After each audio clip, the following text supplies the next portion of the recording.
Good morning, good afternoon, and good evening, wherever you're watching us from.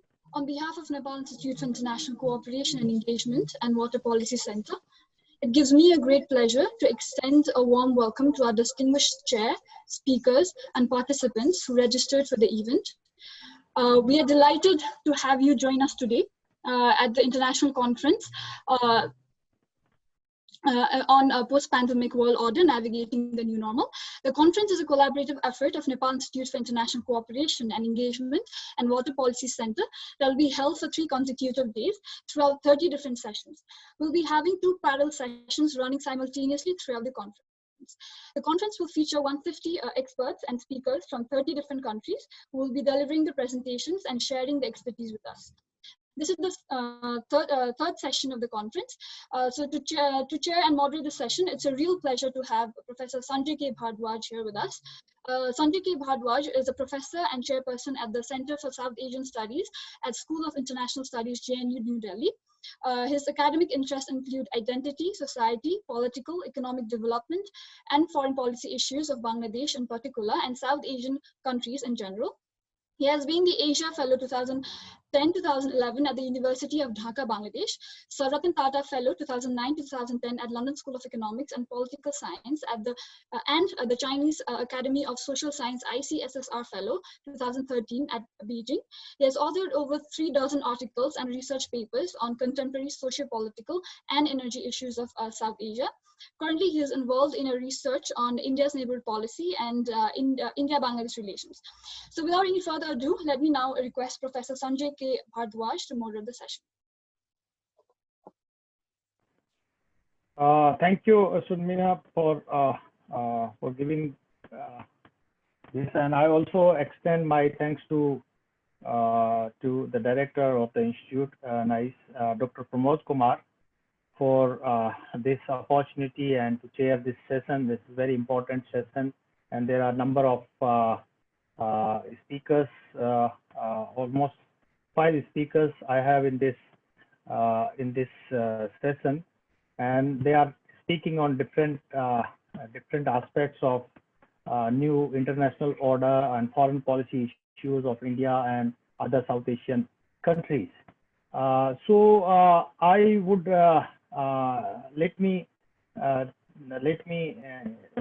briefly introduce the 5 speakers who are going to speak in this session. I have first speaker would be Ambassador Anil Trigunayat. He's the Distinct Fellow and Vivekananda International Foundation, India, and Visiting Fellow, NIICE. He is going to speak on India's foreign policy challenges in the post-COVID-19. Then I have second speaker as Professor Khadga Kesi. He is head Department of International Relations and Diplomacy, Tribhuvan University, Nepal. He is going to speak on global and regional scenario and Nepal's foreign policy ahead. Then third speaker is Dr. Rajiv Ranjan. Dr. Rajiv Ranjan is assistant professor in Shanghai University. He is also visiting fellow of ICS India and also in NIICE Nepal. He is going to speak on post-COVID-19 world order, political system, leadership, and governance. Then I have the next speaker would be Astha Chadha. She is a graduate student and Ritsumeikan Asian Pacific University, Japan. She is going to speak on impact of India's COVID-19 strategy and its implication for its role in the Indo-Pacific region. And then the last speaker would be Dr. Priya Kumari. She is also assistant professor in Lady Sir Ram College, Delhi University. She is going to speak on India and the European Union, a multilateral world order. So I would ask the first speaker. All the speakers have about 15 minutes. Please stick with the time so that we can have a good discussion time. We can have more questions from the participants. So I request the first speaker, Ambassador Anil Trigunayat, to deliver his lecture. Yes, are you there, Professor? Yes. Okay, Yes, I'm there. Great. You go ahead, please. Thank you, Professor Bhardwaj, the chair of the session. Excellencies and esteemed participants, it is a great pleasure for me to participate at this prestigious virtual conference on post-pandemic world order. Thank you, Dr. Jawaharlal and NIICE for this invitation. In the earlier plenary, we heard on key issues from prominent speakers, the issues that are confronting us, and broadly, how will they impact, especially in the wake of COVID-19, once in a century event. I'll try to cover that have been given to me. I believe that like the water, the global order will find its own level in due course, but may have destructive ramifications if the current trends continue. We do not live in a vacuum. The world is in a total disarray. We are witnessing Cold War 2.0 with a difference between China and the US and the two superpowers, which are one is declining and the other is in a hurry to displace it, and hence the friction. Probably China rushed into where angels fear to tread.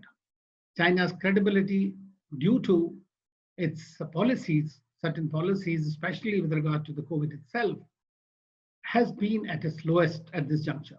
And its rise is being questioned, especially by the West, due to its expansionist policies, lack of transparency, and wolf warrior diplomacy, which has done more harm than good to it. We are simultaneously wading through multiple orders and between orders. We see bipolar, unipolar, and multipolar in a fragmented world. Powerful countries talk of multilateralism, but follow unilateral and internationalist policies. Actions speak louder. We are in a breakdown mode. International solidarity and bonhomie is missing. During the last decade, several countries, especially in the Middle East, have witnessed consequences of the Arab Spring.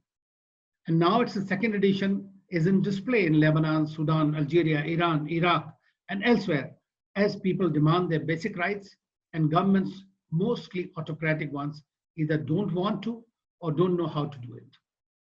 On the contrary, the earlier ones like Libya, Syria, and Yemen are still live wires and ongoing conflicts and civil wars courtesy external interventions. The rich oil economies are facing economic crunch. Regional organizations, whether it is EU, SARC, or GCC, or NAFTA, all are facing their own moments of reality, embroiled in real politics. We have seen what happened to Brexit, and we are now beginning to see what is happening to Brexit. And also the East Mediterranean, Turkey's rise is also equally questionable.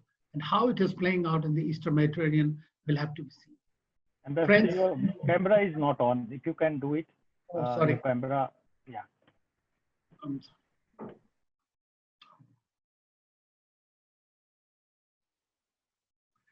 Friends, we have heard that COVID-19 is the biggest disruptor, and especially in the foreign policy and economy, as well as in the public health.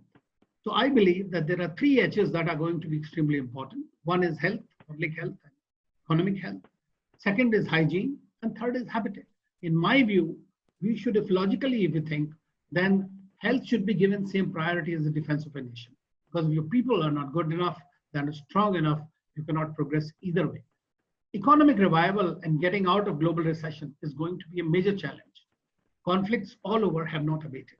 Terrorism and other conventional and unconventional security threats remain a clear and present danger, especially as they continue to find state sponsors. Trade wars and protectionism are at their highest. Multilateralism is under threat as never before, since the high power, especially under President Trump, has decimated them as they did not serve their national interests, because they consider all these organizations as an instrument of their foreign policy. United Nations, World Health Organization, World Trade Organization, because he seems to have a disdain for multilateralism. Unilateral sanctions are creating greater conflicts with long-term consequences. But no country, howsoever powerful, can do things alone. A new global world order has to emerge and will emerge. What will be its shape still remains to be seen and too early to comment, as everyone has said. But newer geopolitical alliances are emerging. For example, the Alliance of Democracies, multilateralism like UN reforms, BRICS, AU, EU, RIC, the umpteen number, and the Quad recently, Shanghai Cooperation Organization, another one in our area. They are coming out of long-term conflicts and simmering mistrust among regions and countries. Trump's re-election or Biden's election will decide a lot on the outcome of the global world order. Outcome of US elections may change the focus and conflictual American policy choices for course correction, which will have their own challenges for India. At least China and Iran are counting for a change in US leadership. We are at an inflection point, and India is not an exception. The foremost task, in my view, of India's foreign policy is to enable the domestic transformation of it. And by this, we mean making possible the transformation of India's economy, society, while promoting our values of pluralism, democracy, and secularism. It requires us to work for a supportive external environment that is extremely important for any country, which should be peaceful, which should be constructive, and enable us to concentrate on our growth and development. Because we have 1/6 of the world population we need to look after, and we consider our neighborhood as also our responsibility in that sense. So for a secure and nation building, it is essential that we have a benevolent world order, but that's probably just a non-realistic expectations. So we have to be reliable actors ourselves and providers from the global supply and value chains.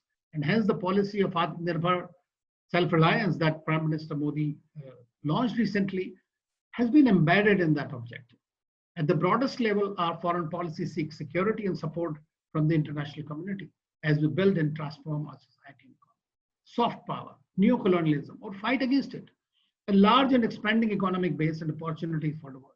A benign rising power, believing in global goods and dividends and making them available to all are the major ingredients for success with enough political capital and resolve.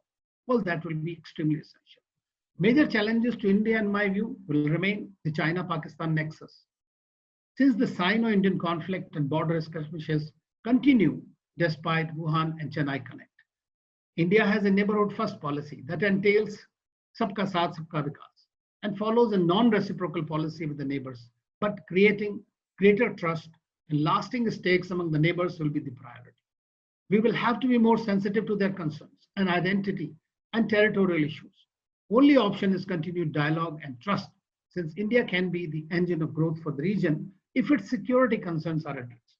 And I must underline that particular fact. Of course, to serve their interest, they will continue to leverage India and China, but eventually will understand and be able to differentiate and realize which approach and country is more beneficial for them in the long term. For managing the US and Russia would be a key choice for India as far as this strategic autonomy is concerned, so that its international interests are served. The US versus China and Russia rivalry will play out and will continue to play out. West Asia is the most important extended neighborhood, which is highly unpredictable at this stage and could lead to much greater impact and instability for us. New dynamic and power equations due to global geoeconomics and geopolitics are emerging. UAE and other Sunni Arab states might normalize relations with Israel, thereby creating a US-centric alliance against the China, Russia, Iran, Pakistan, Turkey, and Qatar. Wading through these will require greater and sagacious moves and policy choices for India. Hedging on all sides may not remain an option as US withdraws gradually and China expands its footprints through a security and economic matrix. East Asia, with greater connectivity and strategic outreach and much deeper defense and security engagement, will require greater space in navigating our Indo-Pacific strategy. Africa should figure prominently in our futuristic policies beyond 2020, because I believe that from the middle of this century onwards, it could be the Asian-African century whose coordinates are yet to be engraved.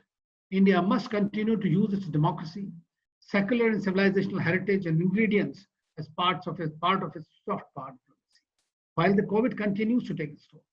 It is low cost, but has lasting impact. We have done so. We have done that in the International Solar Alliance. We have done it by International Yoga Day. We have done it through medical diplomacy, the food, the Bollywood, the culture, and the people-to-people exchanges, even if virtually, are extremely important. This could even include India's software power, I must say, and knowledge economy achievements, and share and care attitude, more so as the world moves into the AI-driven Industrial Revolution 4.0. More importantly, India being the first responder during catastrophic situations, be it COVID or natural disasters or evacuations from conflict zones, or for that matter, peacekeeping operations, provide a key edge to India, especially in the neighborhood. Indian story needs to be more convincing, and India has to have and speak from the position of strength. we will have to look at the foreign policy from the prism of national interest. Be it America first or India first, there are four basic ingredients: cooperation, competition, conflict, and coexistence. They have to move on in certain ways, but as long as the conflict is minimized, it would be useful for all of us. We always had a good international standing, but during PM Modi's time, it has become robust, responsive, and action-oriented. And I'm talking objectively on this aspect. India's visibility and high-level interactions have increased. You might doubt and dispute the results, what is happening, especially in the neighborhood, but that is not only one country's hands. It takes two to tango. We follow the Vasudhaiva Kutumbakam. The world is one family, as was mentioned by Mr. Shishadacharya also. And that is how it should be looked at. We have decided on basically five principles as to how India is going to engage. And there it wants to be a voice of moderation, an advocate of dialogue, and a proponent of international law. So these five principles, and this year as India has become a member of the UN non-permanent Security Council seat and will be hosting G20 in 2022, so much more depends on India. Has been invited to be a part of G7. So it'll have to work strategically on its strategic autonomy, and given its aversion to alliances, I think it will seek greater and strategic alignments with different countries and whether it is regional or sub-regional cooperation. So the key priorities have to be new opportunities for progress, an effective response to international system, reforming the multilateral system, a comprehensive approach to international peace and security, promoting technology with a human touch as a driver of solutions. And what is the 5S approach, which is common sense? We have had Panchsheel earlier, but now it can be looked at this way. First, S stands for Samman, means respect for one another. It is extremely important. Second is Samvad, the dialogue. We need to talk. It's important to talk. Sahyog, cooperation, Shanti, peace, and to create conditions for universal samriddhi, that is prosperity.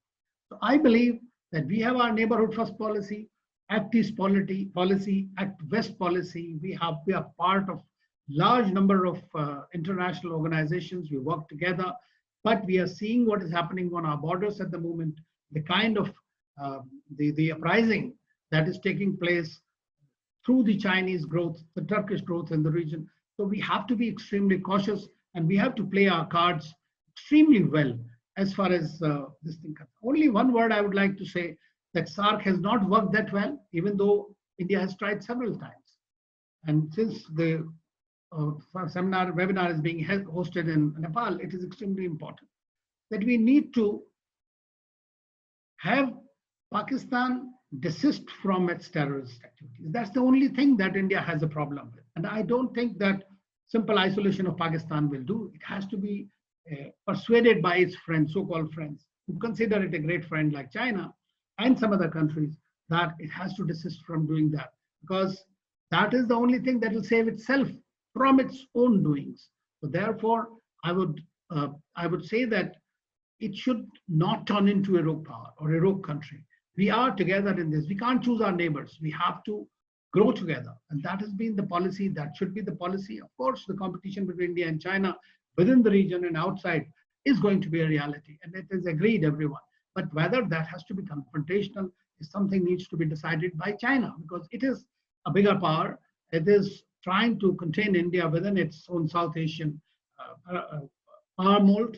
But so what happens then? In that case, India will have to move out of the region and make some like Alliance of Democracy or like-minded countries or Quad, or for that matter, which are not necessarily China antagonistic as far as India is concerned. We are not going against China in that sense. We have even invited Russia to be part of it.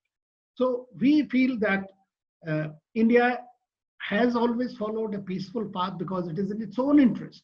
India has followed a path of progress and development of its neighbors because it is its own national interest. And I believe that we need to work together, and China and India can coexist, can work together in the region. We are part of several organizations. As we talk, we are going to have the SCO military consultations and exercises and whatnot. But it is important that your territorial integrity is respected by every country. I will stop here, and any questions I'll be very happy to take. Thank you very much for the invitation. Thank you, Ambassador Anil. Very insightful presentation you had made, you had pointed out many significant issues that is taking place on international fora. Particularly, you are focused on the realignment is taking place. The different countries are aligning with the different countries, particularly in Asia, in Pashmi Asia, as well as in the Southeast Asia, Asian countries. You have also focused about the multilateralism, and in that particularly you have talked about the Alliance for Democracy. And that's very important. It's very significant that all the democratic countries, how they are coming together. But most important thing that about India's foreign policy, you have come out about the domestic systemic pressures. That what are the domestic systemic pressures? Where in India about 700 to 800 million people vote at a time, and they are very significant stakeholders in making of India's foreign policy, and particularly considering the India's soft power strength, that how they can approach to the international community. And there you try to make it that in how you are adjusting India's foreign policy into the international systemic pressure. So it's well presented. Of course, you have also pointed out about the challenges and in the challenges you categorically mentioned about China and Pakistan. Definitely you will have many questions on that, but you have also explored the opportunities, particularly in the sense of opportunity of exploring the neighborhood, as well as strengthening the eastward approach and exploring the possibilities in African countries. And all these issues you have very categorically highlighted and pointed out about the India's foreign policy trend. Of course, there would be a question on you that how do you find the state power in post-COVID international world order? That how do you define the state power would be a question. But there are other questions you can also see in the box. So now I request the second speaker, Professor Khadga Casey. He's going to speak on global and regional scenario and Nepal's foreign policy ahead. So please, are you there, Professor? Yeah, I'm here. Thank you very much. Please go ahead. Now it's your time. Okay, good morning. Namaste from Kathmandu. Professor Sanjay, chair of the session, organizer, and distinguished speakers and valued participants. Thank you very much, Pramodji and NIICE for hosting this webinar. And it was great to listen inaugural session and the first speakers of the third consecutive session. I'll speak like a very contemporary global scenario in brief, and then we'll talk something about regional frameworks, how they have been performing, and our COVID flight and probability of the post-COVID scenario and our foreign policy. So far as global scenario, it seems like that the new Cold War has begun between China and the US, especially in trade and diplomatic retaliation. Recently, when United States of America closed down the Chinese consulate in Texas, was retaliated by China in Guangzhou. Then they do have more face-off kind in South China Sea, interchangeably, and a lot of like blame game even during the COVID, post-COVID, are undergoing the discussion between China and United States of America. So that is the most important recent development in the global international affairs or power relations. And Russia has assured and then become assertive, especially since after 2014, when Russia rolled back the geopolitics after Crimea case. The Western Bloc, NATO, and United States of America sanctioned against Russia.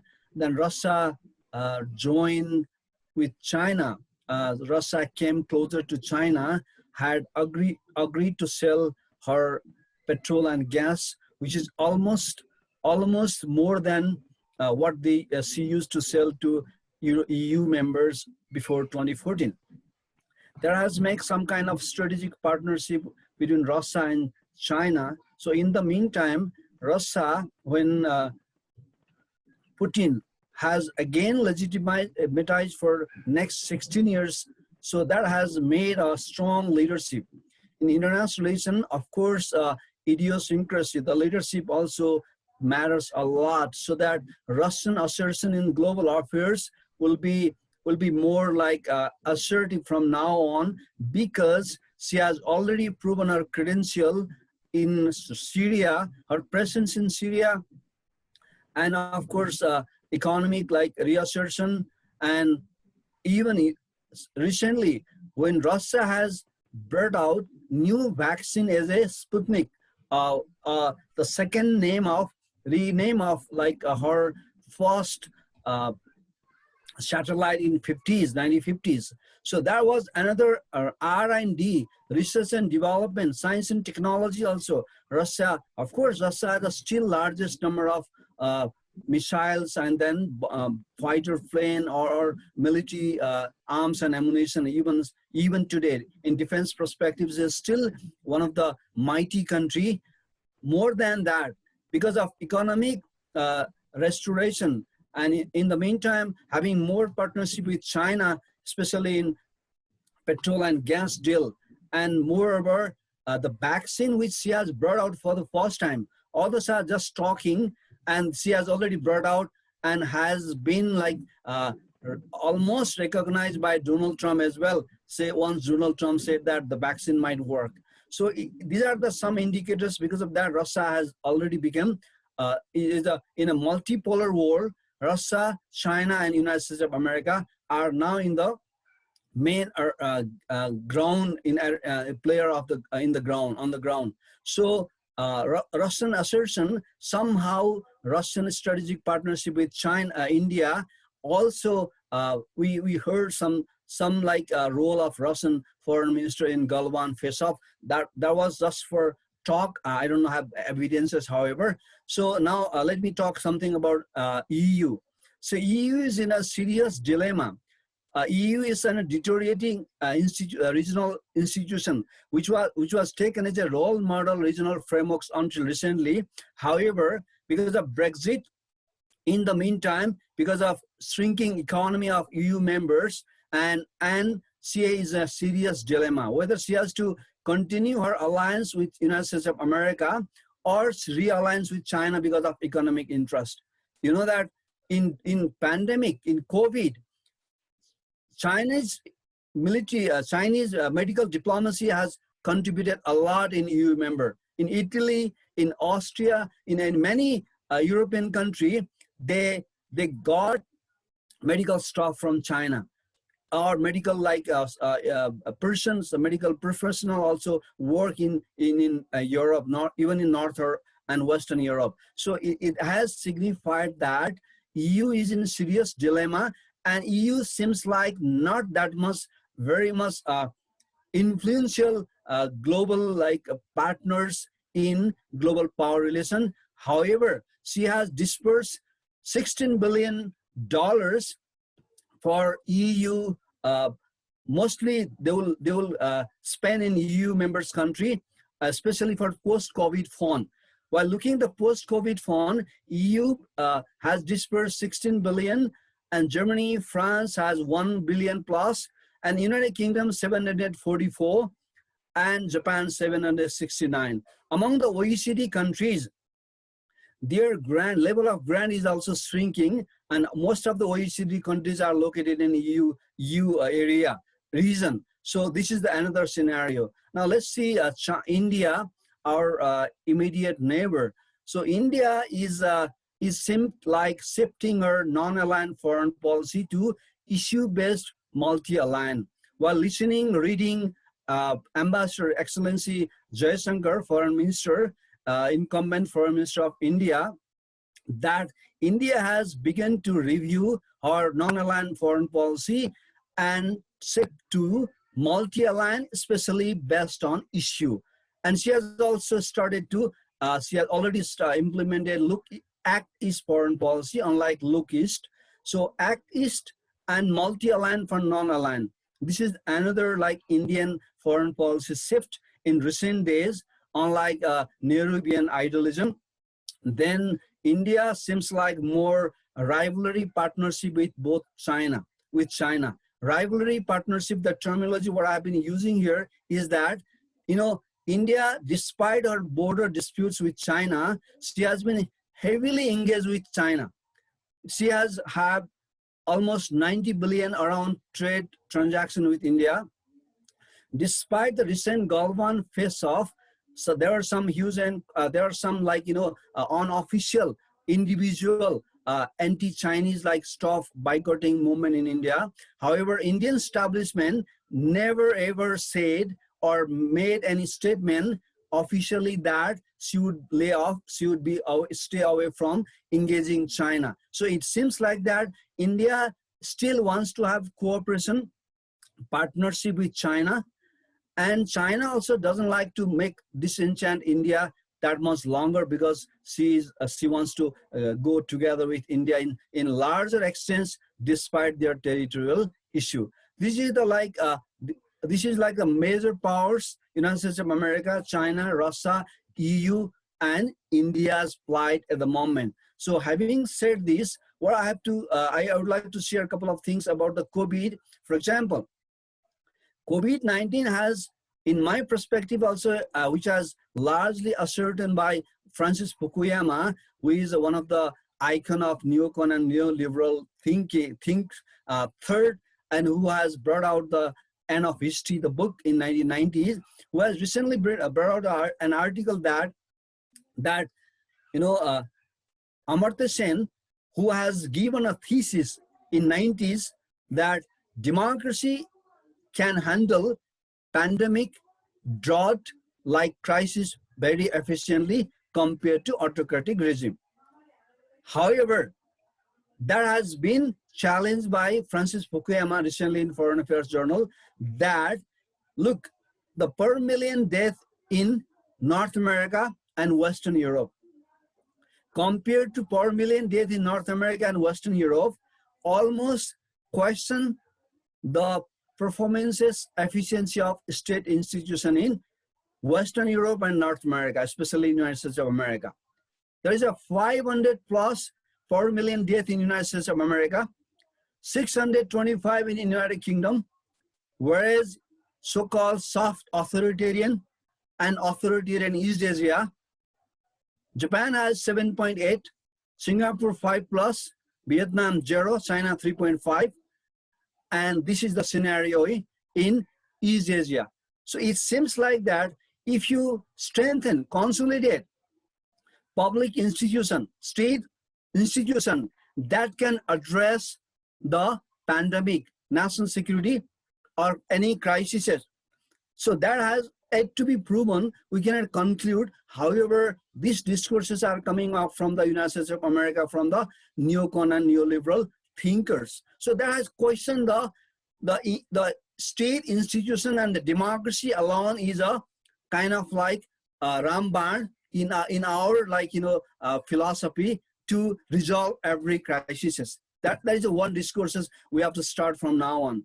So in the meantime, how much OECD's countries has been contributing to cope up the pandemic. So most of the OECD countries they themselves are facing serious crises due to the pandemic. So they are almost non-perform. They could not perform well to support needy African, Asian, and Latin American countries when they were seriously facing in pandemic. So in this situation, paradoxical situation, theoretically, ideologically, ideally, they are democracy. However, their performance seems questionable even at home, and so that they are almost non-visible in international cooperation. So that is the one scenario. So let me talk about populism versus multilateralism. As Ambassador Anil and some other speakers also already shared that the multilateralism has been serious almost like, threat. Why UN cannot play the proactive role in pandemic? WHO has facing so many troubles from the so-called OECDs and super and major powers. And why WHO has been blaming by even United States of America. So why? This is because of populism. America first, even Xi Jinping, even Modi ji, even like French Prime Minister or Russian Prime Ministers, they are all talking about their country first. On the one hand, probably because they are losing their affordability to get access to global affairs. On the other hand, probably their policy is more hawkish, more like populist. So their engagement in regional frameworks and multilateralism has been shrink. So this has questioned country like our small powers, medium-sized country, are their last resort is regional framework and multilateral diplomatic frameworks like United Nations. The role of United Nations has been strengthened. Yeah, Professor, 2 minutes. You have 2 minutes. Okay, I'll wrap up in 2 minutes. So these are the situation. And now let me talk about my country. We in Nepal, we are one of the oldest nation state in South Asia. As a nation state, we were never colonized, and we are the oldest nation state in South Asia and located between two giant neighbors. So being we want to have a very balanced foreign policy, and we anticipate a similar reciprocity from our neighbors. We never ever ally with any Quad, IPS, or any other military alliances in the past. We want to remain non-aligned. We always want to follow the Panchashil.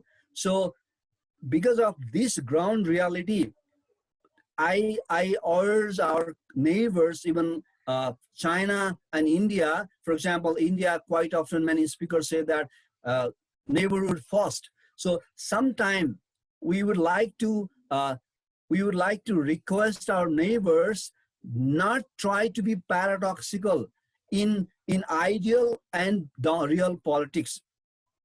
Ideal neighborhood first, but in real politics a bit more hegemonic, and not fond of recognizing other sovereign equality. That should be better off for both Nepal and China and Nepal and India. So if we do have any disputes, especially territorial disputes, trade dispute, transit disputes, we always want to resolve every dispute through peaceful means. We never ever want to change our neighbors. We never ever de-recognize the concern and interest and sensitivity of our neighbors.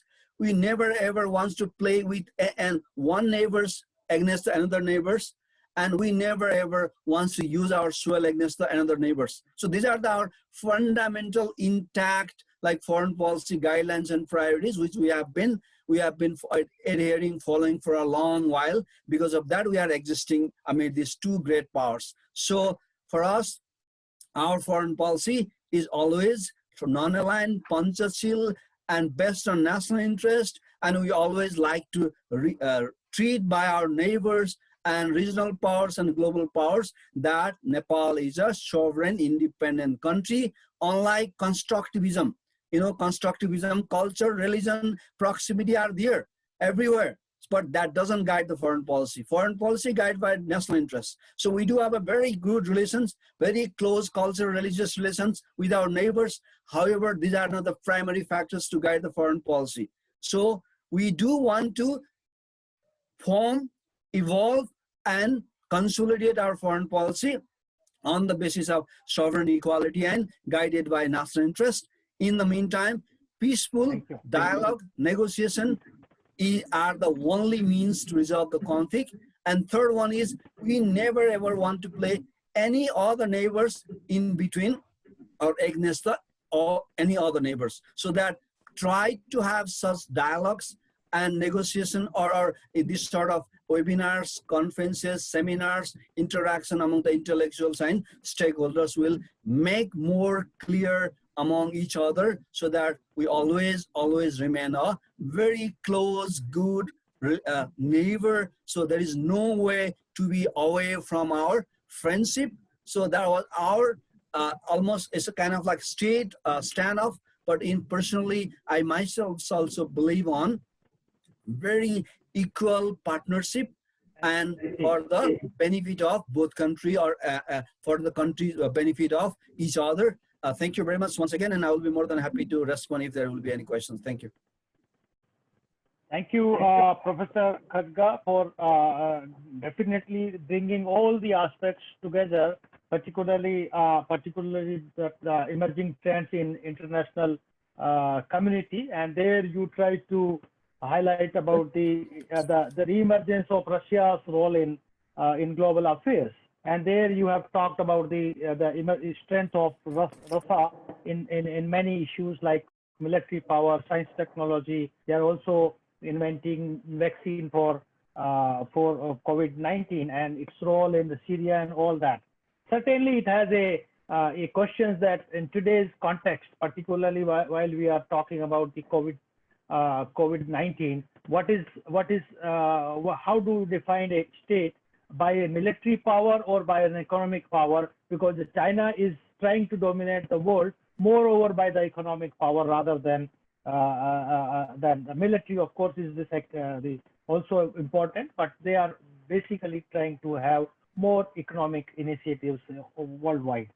Then, of course, you have also talked about the European Union that is deteriorating, particularly. Of course, I can say this is a from Brexit, you can say it's a deglobalization phase has been started. But certainly, you talk about India's foreign policy is shifting from NAM to multilateralism. I feel it that NAM itself was a multilateral initiative, had come against the two world powers, that is Russia, USSR and USA.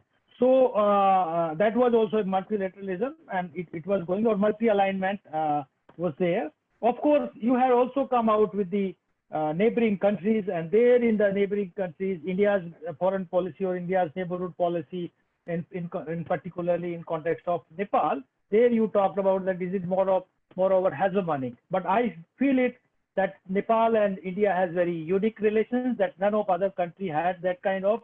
We have roti beti ka rishta, and I think there is moreover that in the last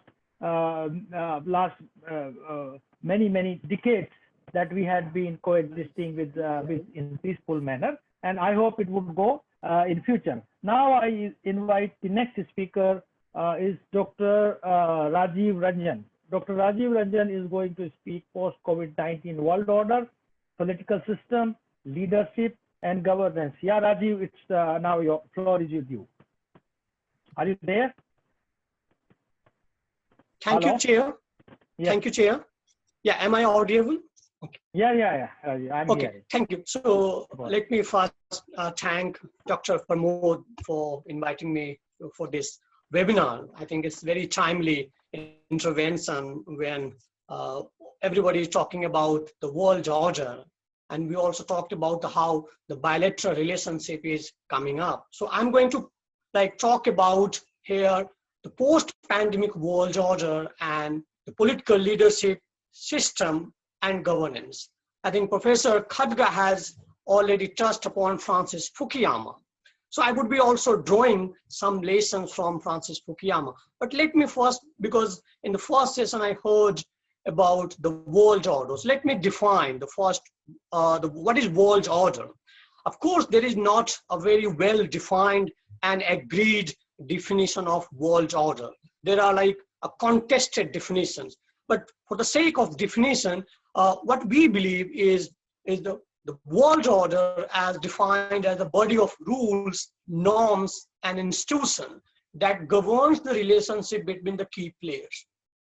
Now again, here comes a very stark difference when we talk about whether it's a world order or whether it's an international order. So when they're a scholar like Noam Chomsky, when we talk about world order, he believed that the world order is created by the US by creating a multiple institution like Bretton Woods system, even United Nations. But if you talk about international order, that is, comes under the rules and regulation formed by the United Nations and other institutions. So there is a difference between world order and international order. Since I study China, so let me give you a Chinese perspective on what is world order and international order. One of the scholars in China named Fu Ying, she has written a book in Chinese, Kan Sirche, is translated into English now, See the World.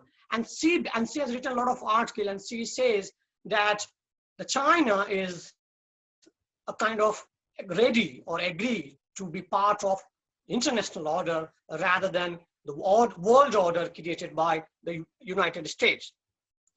And again, if you, there's a debate, a huge debate on the concept of liberal order or world order. And if you see, even the in the States, there are debate about, so the professor Charles Glaser believed that this whole debate about the liberal order is nothing but an extension of United States foreign policy. So they want to keep exactly a status quo within the world system to continue with this world system or world order, we say. Now we talked about what is the contemporary world order, like after the post-Cold War, we have seen US came to dominate the whole system. And I borrow from here Fukuyama, when he wrote a very good article, and that created a lot of buzzword in international community and among the scholarship, End of History. Recently, in 2018, he has a kind of given a speech, and his whole thesis was that he is postponing the end of history. And he was forced to postpone this end of history. And there are various factors that contributed in postponing the whole concept of end of history. I will go into detail a little later. Now, if we analyze the pre-pandemic of world order, then we see that there is a kind of like, there is a debate or shattering of liberal order due to the rise of China. We also see there is a kind of US-China rivalry that is intensifying. And we also see the middle power or the developing power, rising power like India or Australia, Japan, they're trying to bring a kind of like multipolar world order. So these things were in pre-world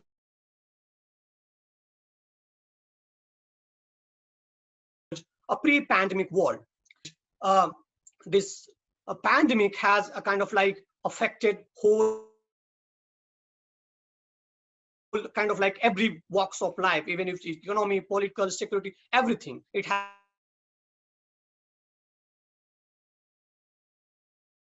has killed millions of like kind of travel and still fear even in common masses. Now coming here, and we see that different state has reacted in a different manner to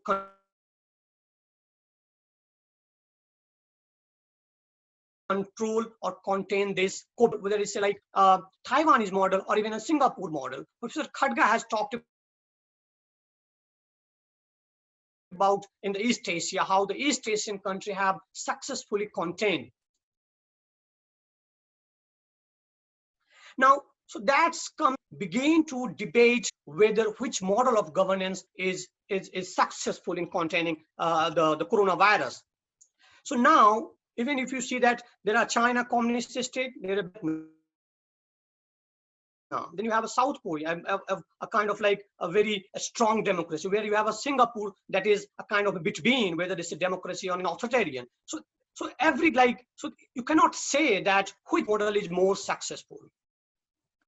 Now, that brings us to question of what the leadership has played, the role of the leadership in this controlling the pandemic. We have seen, if you go into the ancient times, we have seen how the Plato or Kautilya or Machiavelli was emphasizing on training the leaders, in that time, training the kings.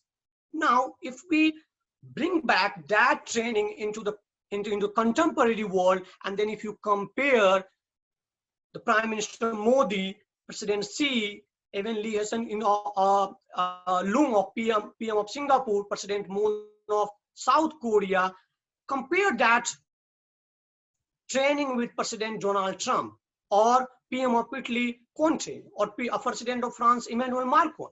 So if you see, none of these latter leadership has a training in the leadership. If you see, Prime Minister Modi has ruled Gujarat for a long time, so he has a kind of leadership training. If you see, it has been like promoted from governing the provinces to and then rise up.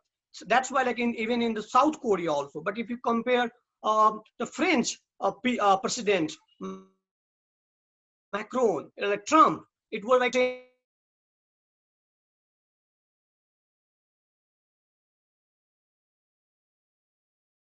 training in the leadership. They were given a chance. Someone can ask why India failed to contain the coronavirus. That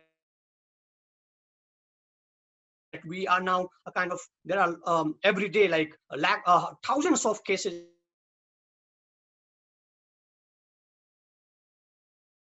are coming up. But my understanding is that, again, in same vein about the international scenario, it's not, we have lacking the international leadership. It also not the international structure, like WHO failed to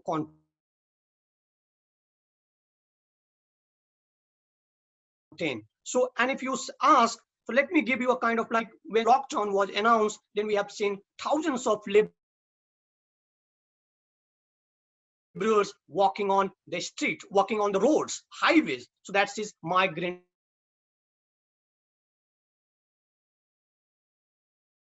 labor. That is, in our society, provided sufficient opportunity. Your voice is breaking. Can you, all right.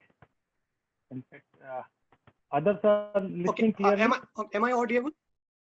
Yeah, I think it was breaking. You go ahead, I think. Hello? Hello, am I audible? You can, yeah, you can go ahead. Like, okay, so let me go and why leadership failed. So John Mearsheimer wrote a book, Why Leaders Lie. And then he says that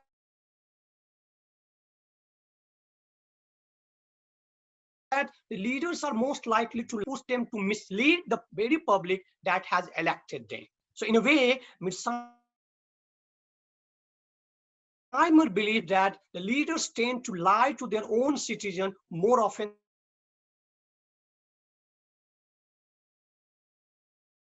than they lie to each other. That means they lie to mongering. When leaders cannot. Rajiv sir, there is, sorry to interrupt, this is Priya, one of the participants. Rajiv sir, your voice actually is breaking. Sir, Sanjay sir, I just wanted to let you know this. Rajiv sir, you may switch off your video, then they'll be clear. Okay, okay. So am I okay. Let me do that. Okay, okay. Am I audible? Okay. So Mearsheimer believed that the fear mongering, when the leaders cannot convince.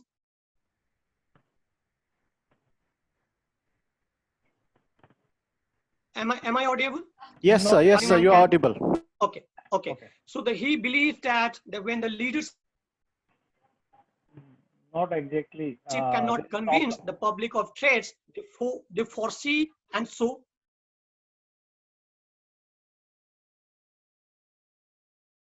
deceive the public.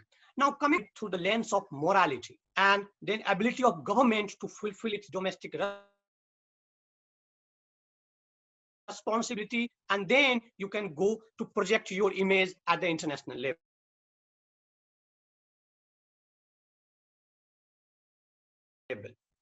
Now, Kissinger, national basis. So we have failed to govern or kind of give a policies on international level. And we have seen that 2008 financial crisis has brought G20. But in this pandemic, mainly on providing $5 trillion to infuse in the market, not about trying to give a policy suggestion or directive to contain the virus. Now, So here also, if you go to now, I comes to the political system. So if you believe again, the Francis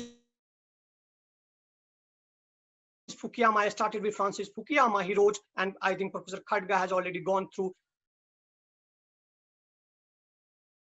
that. Now, the containing a wall in trust in government. Kishore Mahbubni, a former foreign minister of Singapore, he says that this COVID had a kind of like increased the power transfer from Western country to the like China, South Korea, Singapore has a kind of like most actively controlled the COVID. So he believed that there is a power shift is going on in international order.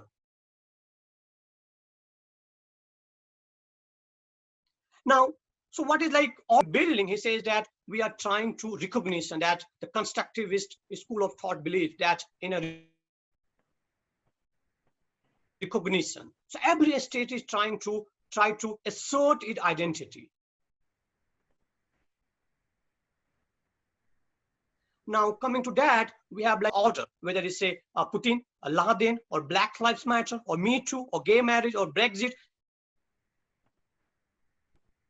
or European nationalism, or anti-immigration political movements. These are all coming to like kind of like assert their identity in that, whether we are moving from a single theater to multiplex. That the Amitabh Acharya is saying that we are moving to the multiplex system where everyone can.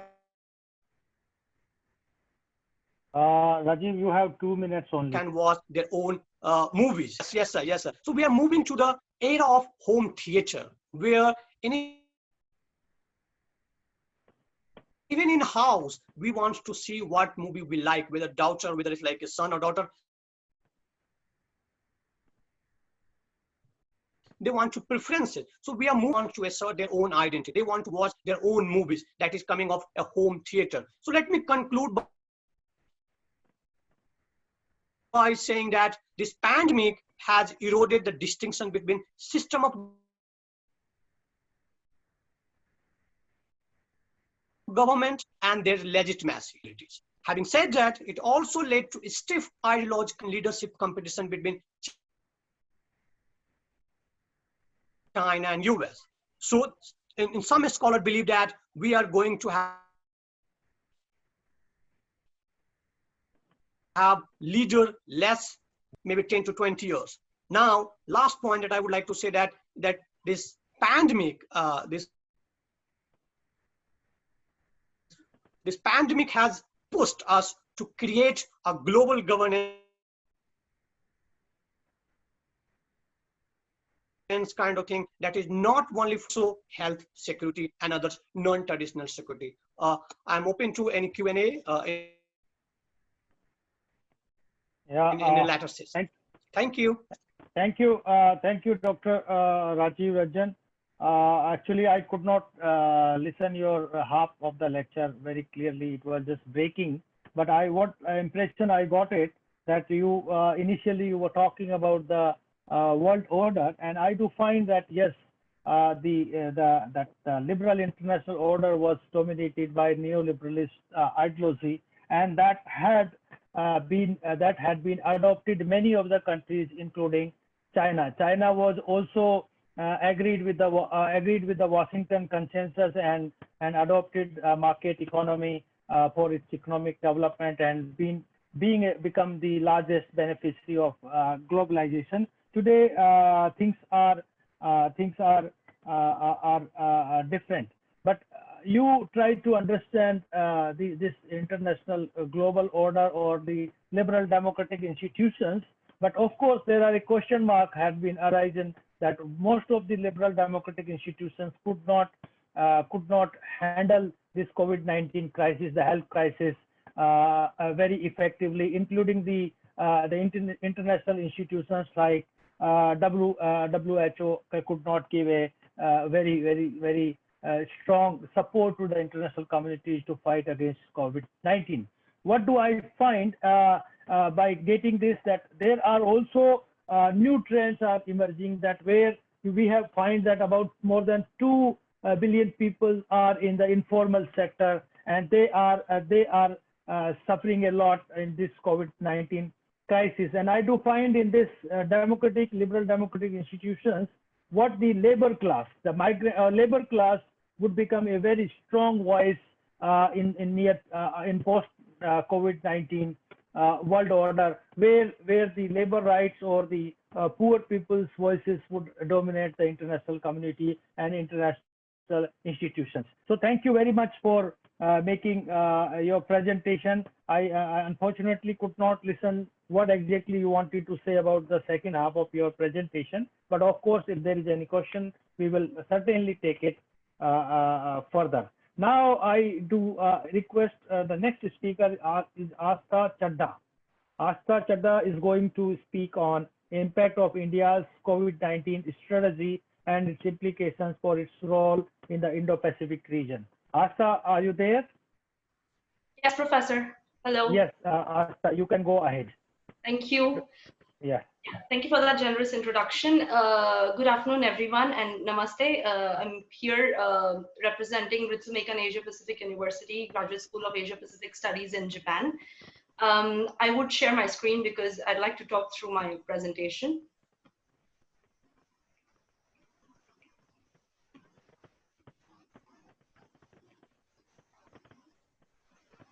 All right, so my focus is India's COVID-19 strategy and its relations in the Indo-Pacific.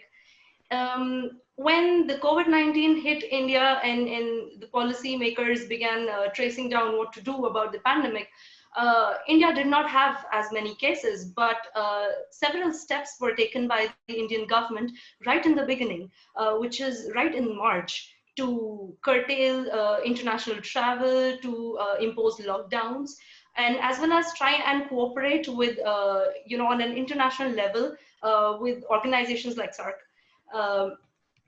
So this was India's COVID-19 situation. So as of now, India has over 3 million cases and over 60,000 deaths reported. In terms of cases per million, India is not faring the worst in the world. However, in terms of total cases, India is, I think, on third from the top, only after US and Brazil. Although there are signs of inevitable economic contraction and there's an extreme pressure on India's health infrastructure, not to forget the migrant crisis that happened. India also faced, unfortunately, a lot of issues at its border and a lot of hostility within its own neighborhood. And given that, India's COVID-19 policy becomes a very important tool to analyze what pillars shape India's pandemic policy and what are the factors that are truly affecting it apart from the pandemic itself. So this was the COVID-19 situation in SAARC. This graph is from the SAARC website. India introduced, right in March, as I mentioned, its first ever lockdown, which is the world's largest lockdown ever. And given that, India was praised for initially making a SAARC fund and contributing 10 million as an initial contribution to fight the pandemic, with contributions from the other member nations as well. But India took the lead, because we realized as a nation that India was not sufficient in terms of handling its own medical emergencies. There was a lot of import, we were depending on from countries like China. However, a lot of geopolitical events that happened changed the way India is currently operating within the pandemic. So the key questions I will try and talk about very quickly here are: one, what are the main pillars of India's COVID-19 strategy? And second, what factors have really shaped India's COVID-19 strategy, keeping in mind their significance in India's realist calculations? So I will talk about how India is not just trying to balance the power, regionally as well as globally, but also about how India is trying to emerge as an aspirational power, trying to emerge as a leading power. So these are the pillars of India's COVID-19 strategy, which I identified. One was India's role as a pharmacy of the world. India's medical diplomacy is not something new. However, the pandemic offered India a new opportunity to engage more with the world community, try and offer as many medicines and as many equipment. It is worth noting that under the current Prime Minister Modi's Atmanirbhar Bharat scheme, which is the self-reliant India policy, we started producing our own PPE equipment, which around March was zero. And now the value of that industry is $960 million, which is within a span of 6 months. And India has become the second largest PPE equipment manufacturer in the world, second only to China. Then there are development partnerships with other nations. India, of course, has been on it, given India's larger commitment to the Indo-Pacific strategy or policy or vision, as we could say. But within that, development partnerships are very important, especially given the pandemic. It's important to strengthen the health infrastructure. And as well as connectivity is very, very important, be it within the Indian Ocean, be it within the SAARC nations, or be it on land, among nations such as Iran, Afghanistan, India. So India is focusing on both of these as the second pillar of its COVID-19 strategy. The third is territorial and economic sovereignty, again, owing to the clashes that happened at the border, with China, as well as a lot of other border disputes India is currently in with Pakistan, with Nepal. India's territorial and economic sovereignty became a key point where India started, trying to utilize its medical diplomacy in order to engage more with the world community. But now let's talk about what are the main factors that I identified. So there are some factors affecting India's COVID-19 strategy, which I just spelled out. One is India-China relations, of course, that have this year, India was to and is celebrating 70 years of diplomatic partnership and diplomatic relations with China. So it is a very important year for India-China relations. However, given what happened in the Galwan Valley, it has had a large impact domestically as well as internationally on how people are viewing the India-China relations and their rivalry. The second is US policy towards India's neighborhood has also affected how India is playing out its COVID-19 strategy. I will talk about it soon. And the third is India's ambition to be an influential power. I am looking at it from a realistic point of view, from a realist, as in the international relations theory of realism point of view, as how India is trying to be more influential. And in the words of our foreign minister, S. Shankar, he said that it's time that India tries to be a leading power and not just a balancing power. So I'll try and talk about this as well. First, let's talk about the India-China relations amid the COVID-19. Well, 2020, as I said, marked 7 decades of diplomatic relationship between India and China, but the Galwan Valley clash was not the first. It was preceded by Depsang, Chumar, and even Doklam in 2017. Which kind of shows, what is happening. There is already an existing tension at the border with an LAC, the line of actual control, which spells out the border between India and China not yet being mutually agreed upon. So given those things, and given the fact that India revoked, autonomous status of Kashmir, and now Ladakh is a union territory. Given those in the background, the India-China relationship, of course, seems to be on a downhill.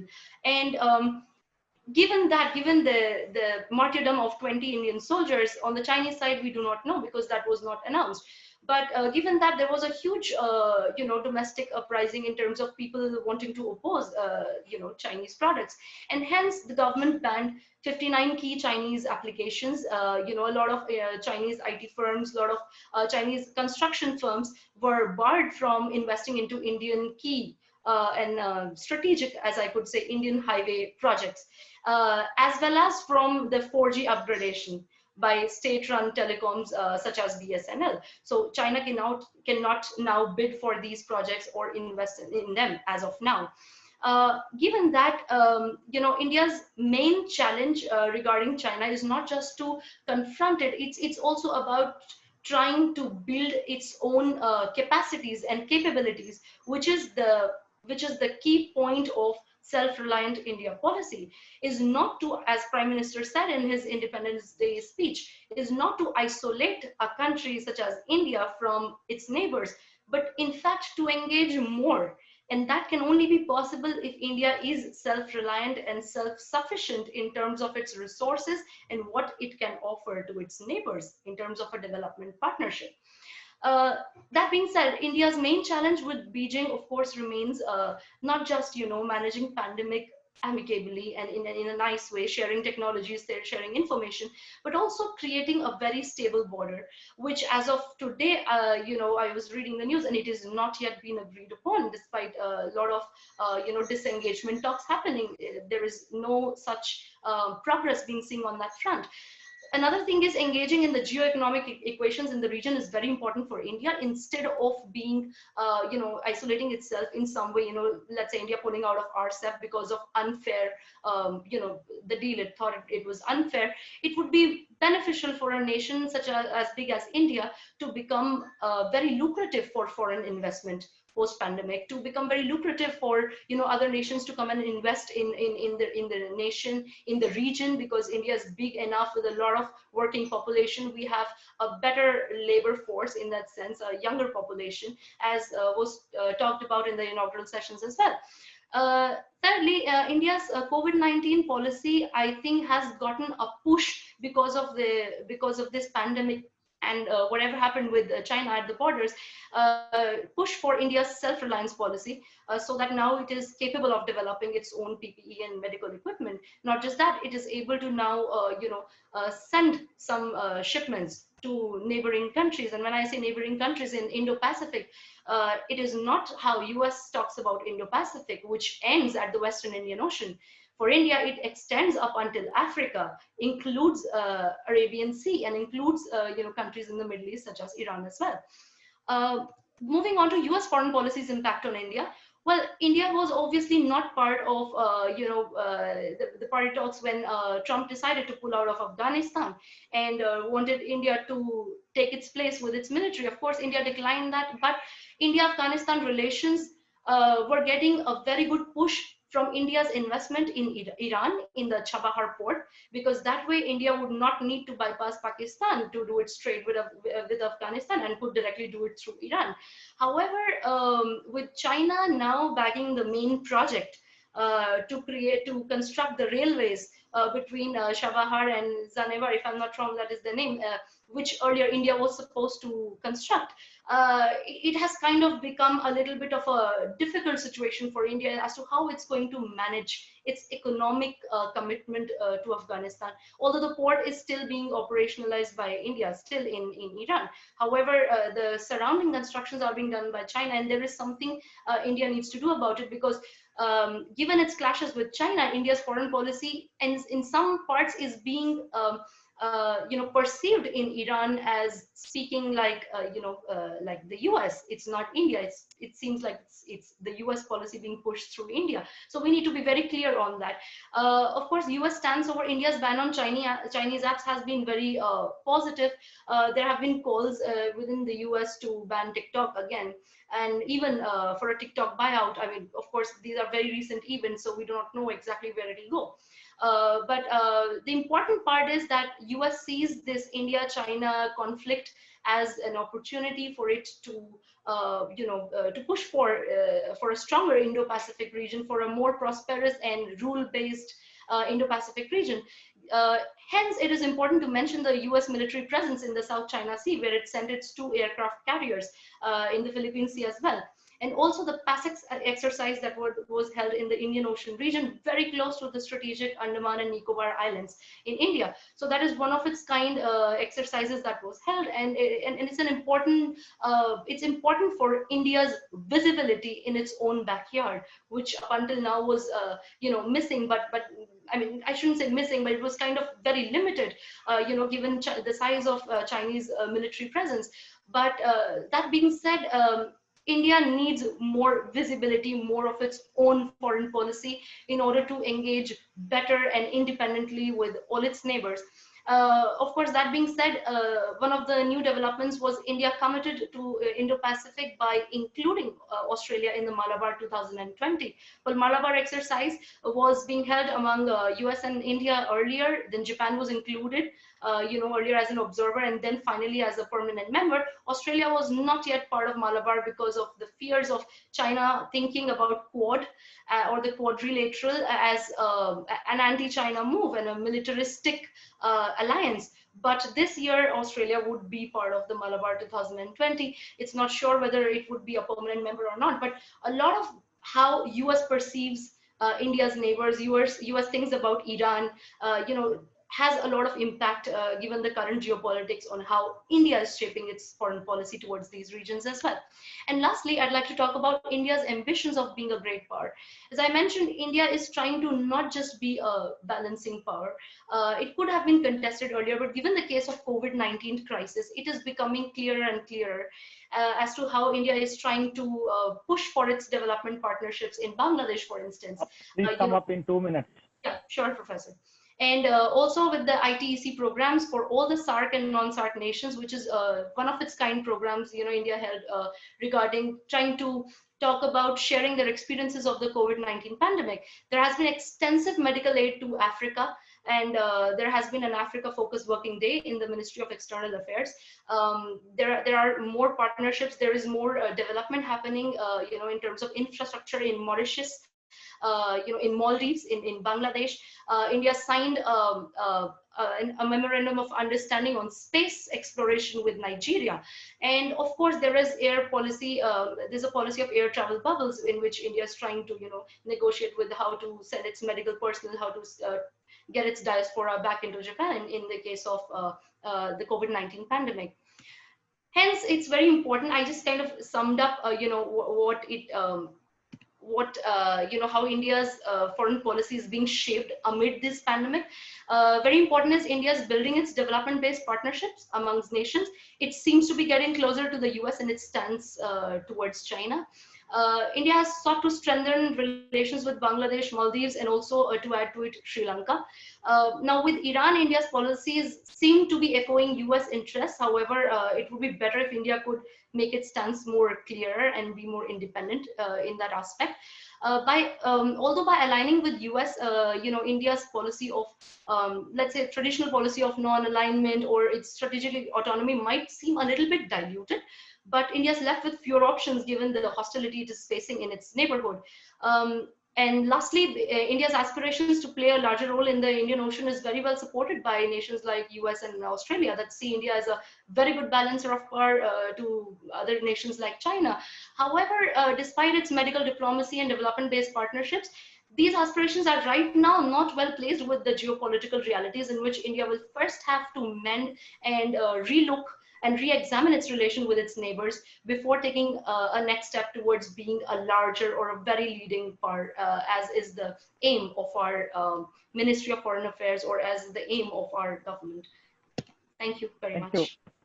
Thank you, Astha, for taking all the aspects all around the world that how India is adjusting. Of course, that all the Asian countries, they are trying to align or realign with the international community or the world powers, including United States and China. You had tried to try to understand the new normals in post-COVID-19, particularly while you're talking about the border governance, that how the states are actually looking and how you do find the state has become more surveillant state in this new normal. Of course, you have categorically pointed out that how India is facing hard competition in the Southeast Asian countries or Indo-Pacific region and in the West Asian countries, including Iran, like you have pointed out about the Chadha port and the investment and all that. But you have also pointed out that India is gathering very good sense while asking Australia to join the Malabar exercise, and you are having very categorically talked about that we are trying to manage our neighboring countries, including Bangladesh and all other countries in our neighborhood first fold. So thank you very much for making this very insightful presentation. Now I request the last speaker for today, this session is Dr. Priya Kumari. Dr. Priya Kumari is going to speak on India and the European Union, a multilateral world order. Dr. Priya, are you there? Yes, sir, I'm very much Yes, there. please go ahead now. The floor is with you. Thank you, Professor Bhardwaj, and thank you to NIICE for organizing such a conference during such pandemic time wherein we get to exchange our views, we listen to each other, which is a pleasure in today's time for sure, given that we all are locked in our houses. The topic that I want to take it up and I wanted to talk to you all about is India-EU relations and the multilateral world order, as Professor has just said. So for this, my starting point will be the India-EU summit that recently happened in the month of July this year. There was this virtual India-EU summit that happened, and in which a roadmap was adopted by India-EU, which is also titled as India-EU Strategic Partnership, a roadmap to 2025. Features of this roadmap is that both the sides reaffirmed the necessity to preserve the rule-based international order and effective multilateralism. Well, this commitment at this point in time, I feel is very significant. Reason being, we see the collateral damage that various multilateral forums are facing. So such a commitment coming from two of the countries, one country and another organization who shares similar set of values is significant and tells a lot about the future as well, that what it holds for multilateral forums. Given the current time, because of especially COVID pandemic, it has reviewed the entire idea of an integrated, frictionless or functioning world order, because states after states have declared lockdown, and because of which we see now borders, tariffs, nationalism, and in fact, for that matter, trade war is back in fashion. The global economy has fell from 3% in the first quarter of 2020 and is predicted to further fall to 27%, which is something about which we all are concerned. Tourism is the worst affected area.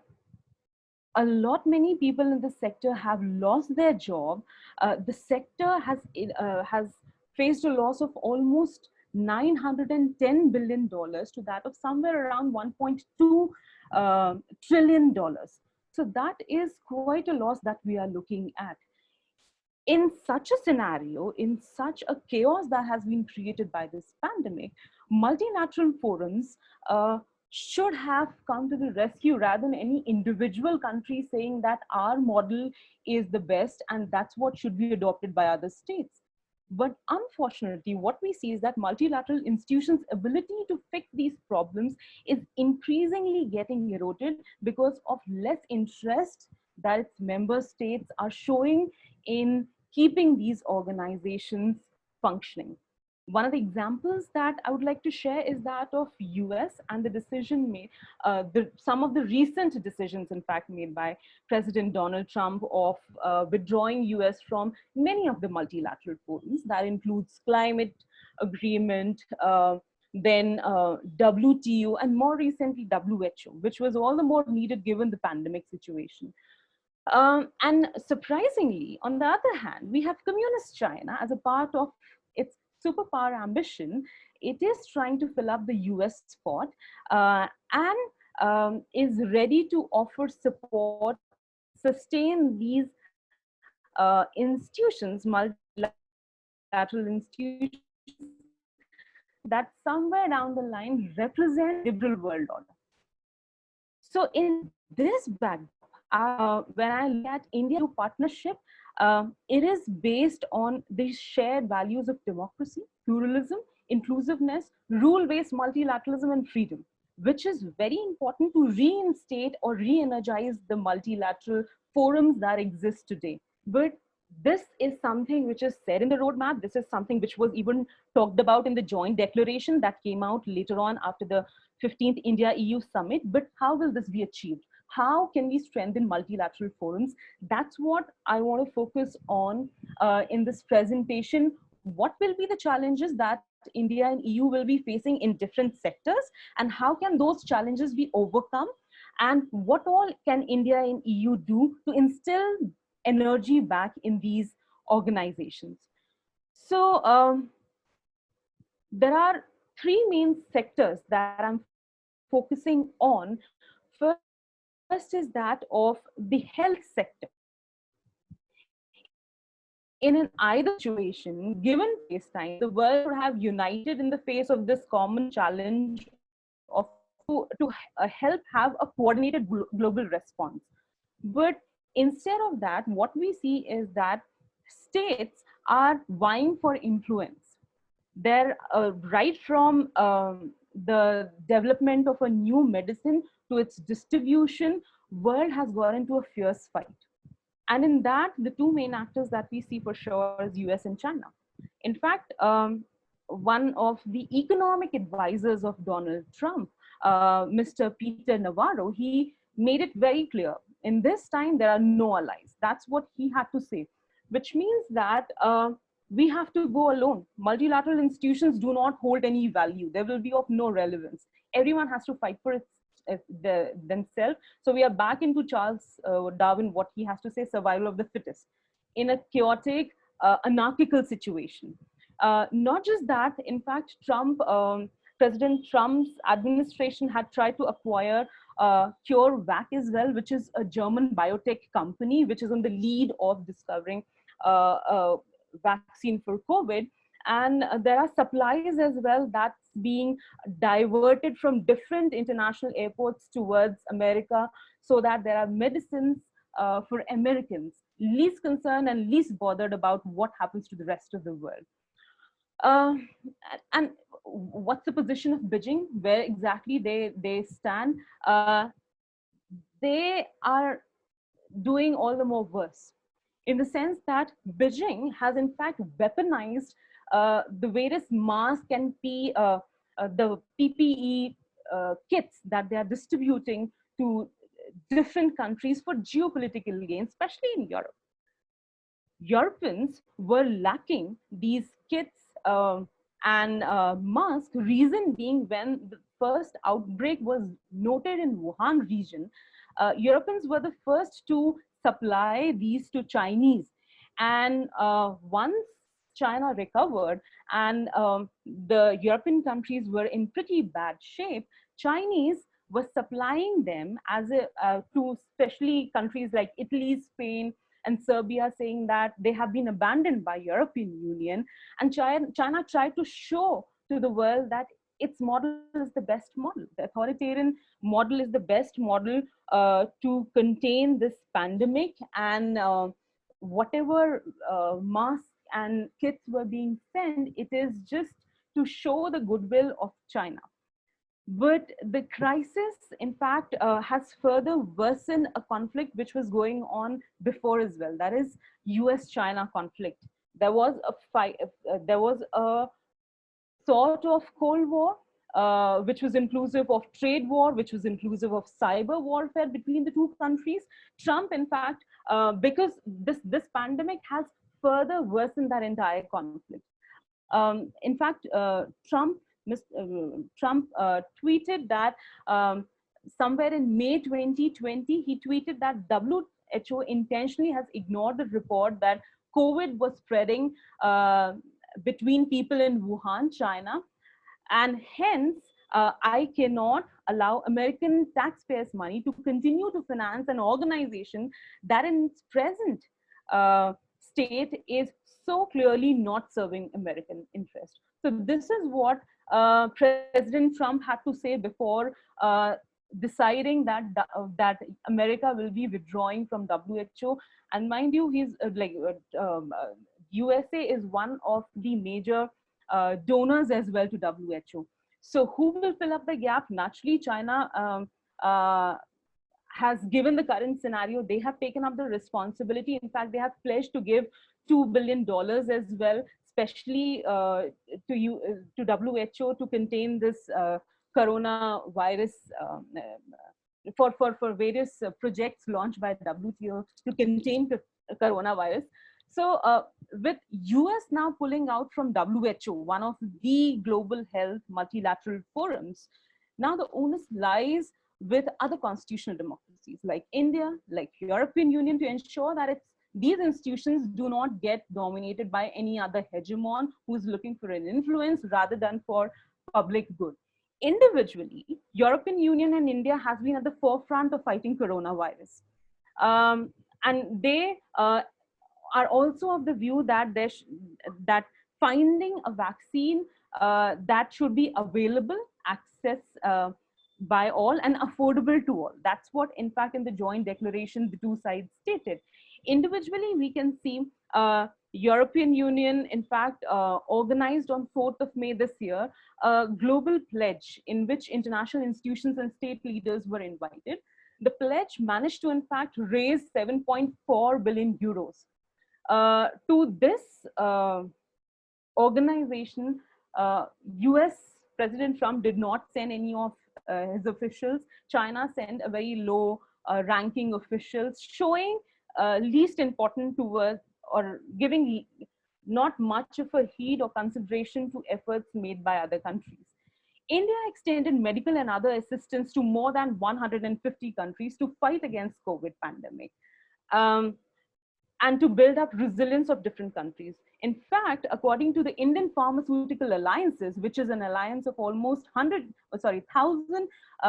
Indian companies, pharmaceutical companies, it provides 20% of worldwide sales of generic medicines, 60% of worldwide sales of vaccines, and 60% of anti-retroviral drugs for HIV AIDS treatment, confirming that the country's status is something like a world pharmacy. The main reason being that nowhere else in the world, any other country offers this cheap medicine, and which are, mind you, of good quality as well. So further, India has also provided technical assistance in the form of dispatching rapid response team to countries like Kuwait and Maldives, and has set up platforms to exchange information, which is very much needed at this time when countries are even hiding information and are into cyber attacks and all of that, hacking others' countries' healthcare system. So India, in fact, even organized this ITEC training program, which was under the guidance of AIMS and the Postgraduate Institute of Medical Education and Research in Chandigarh. So, but these are the attempts that they are making individually. Both these need to come together. EU and India need to come together. And under multilateralism, they will have to work to revive organization like WHO, a global health organization, which soon is on the verge of losing its relevance. Because going alone in today's time or in the current times is not an option. As we cannot expect separate states to go to individual countries and then start vaccinating people. That will be foolishness on our part. Hence, it's very important that health organizations, global Priya, health organizations. Only 2 minutes for you. 2 minutes Okay. with you. Okay, so global health organization which can give effective healthcare facilities, they should be revived, which includes WHO. So I have two other sections, that is of political forums. A strong political institution as well can effectively deal with political ramification of this current pandemic. But what we see is that the global political institution that we have right now, that is United Nations Security Council, it is politically paralyzed because of the differences that are there among the P5 member states.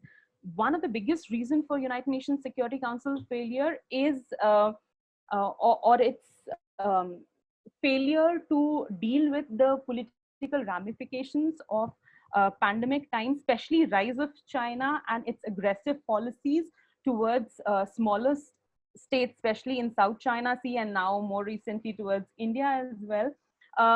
United Nations Security Council has not been able to effectively deal with such ramifications, such as rise of China. It more is to do with, it doesn't represent the current reality. It represents the reality of past century, 1945.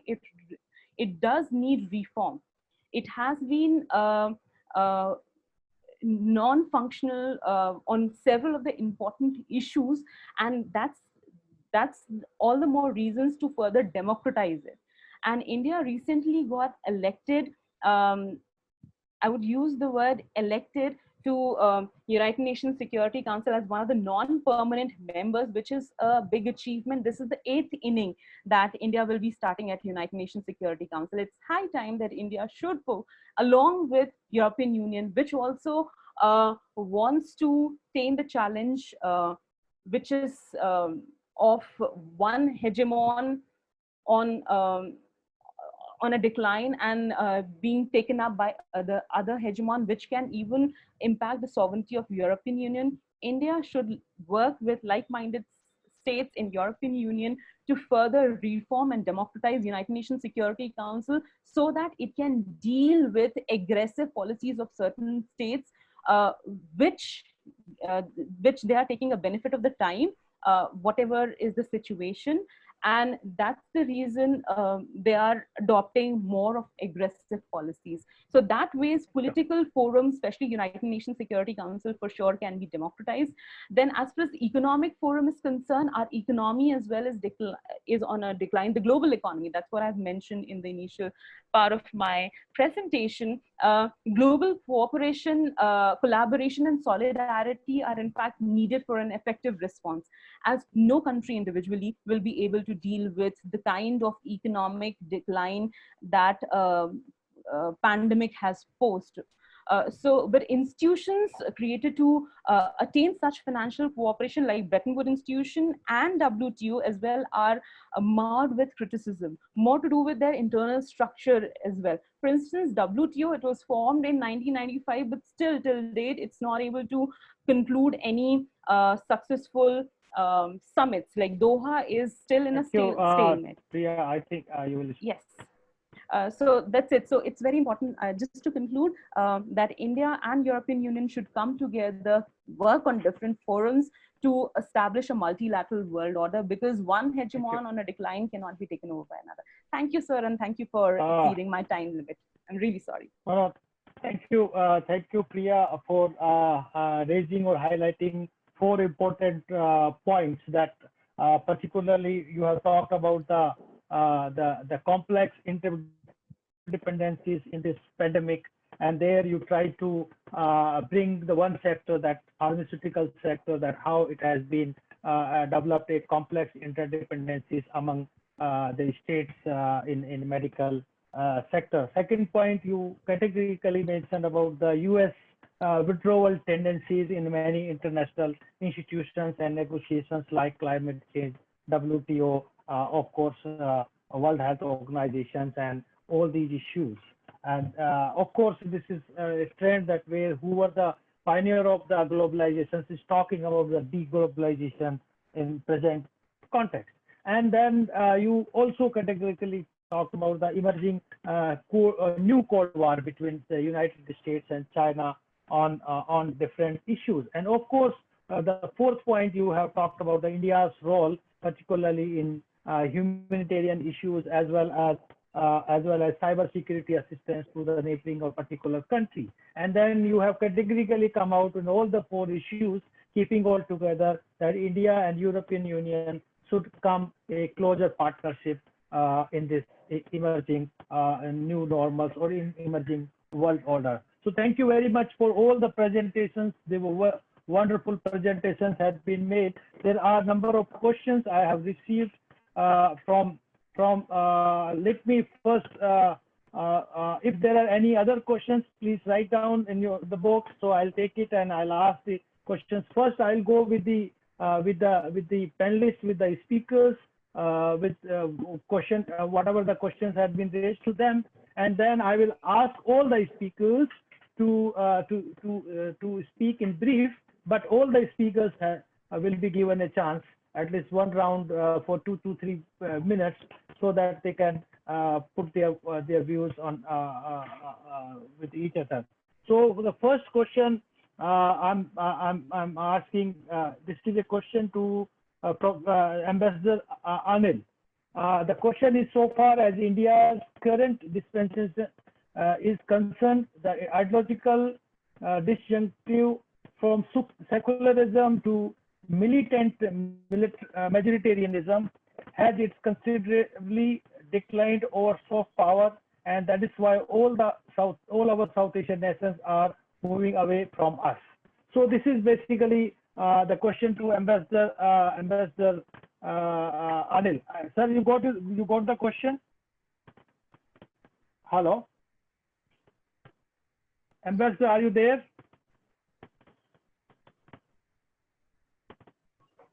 Ambassador, Mute. I think he's not. So please ask him to unmute. Is there? I don't see him. Is there? He's there. He's speaking, but he's on mute. He's mute. Oh, please unmute, sir. Ambassador, please unmute. Happens. Now he can, because he has got disconnected. Sir, please unmute yourself. It's okay. No, it's okay. Yes. Well, I saw the question, and that is a very interesting question. I would like to put it in this way, that India is a democracy where we have all the religions. India has the second largest Muslim population in the world. Unfortunately, we have not capitalized on that. We say often that because of this government's policy that you think that is pro-Hindu or pro this thing, because that has been in the media, there may be some people, but the policy, foreign policy, remains secular. And the main purpose of the foreign policy is to serve the national interest. Now, if you were to judge it, look at the Maldives. Maldives is a Muslim nation. Look at Bangladesh. Look at our relationship with all the Middle Eastern countries, Gulf countries. Today, India's foreign policy, the biggest success of the Indian foreign policy is in West Asia, who are supposedly the custodians of the Islamic religion and the movement, and they were the supporters of Pakistan. They have withdrawn from there. Now, seeing what is there. So our problem in the region, of course, I do not condone at all any statements, any extraneous rightist, ultra-rightist thing that talks about against any particular religion. Now, India has, as far as officially it's concerned, I mean, Prime Minister Modi himself is on record. We have excellent relations with all the countries which are Islamic in the world. But on the other hand, if you were to just take the religion as one aspect of it, look at sometimes we have misunderstandings with Nepal, which is a Hindu country. We have problems with sometimes misunderstandings with Bhutan or with Bangladesh, which also has two pro-Hindus. So Sri Lanka, for that matter. So this is something that has nothing to do with religion per se, as far as our neighborhood is concerned. It is more to do with the current regional realities where you have another very big country which is trying to contain your influence in the region. That is something, in my view, is the problem. Because if you on balance, I disagree completely with the statements that come out by certain sections within the Indian political, especially the political landscape, which should be not be condoned by anyone. And this is, I don't think, is condoned. But India must play its secular credentials. It's even, I would say, as far as India's Islamic credentials are concerned, they are extremely strong, being the second largest Muslim nation in the world. It must be capitalized within our foreign policy domain. Because many people do not know, because we do not talk about it. And we need to talk about it. And I can count so many people, but since there were 2 or 3 minutes, I stop at that. Thank you, Ambassador. The second question is to Dr. Rajiv Ranjan.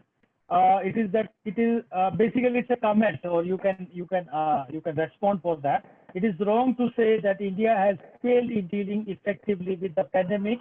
India's recovery rate is more than 75% of total infections, and its fatality rate is the lowest in the world. India's incidence of cases need to be seen in the context of its large population of 1.4 billion. India's leadership continues to be supported enthusiastically by its people. So this is the comment. If you want to say, Dr. Rajiv, anything? Thank you, Professor. I would go backwards. I did not comment on the leadership failure, because I said is the leadership proactively responded to contain the COVID, right? But I was talking about the failure in the system. So I would not go into comment on the leadership. But now when we're talking about India recovery rate, we have to also talk about how India is recovering in economic sector. And there is a survey that has said that the Indian economy has contracted at the rate of 18%.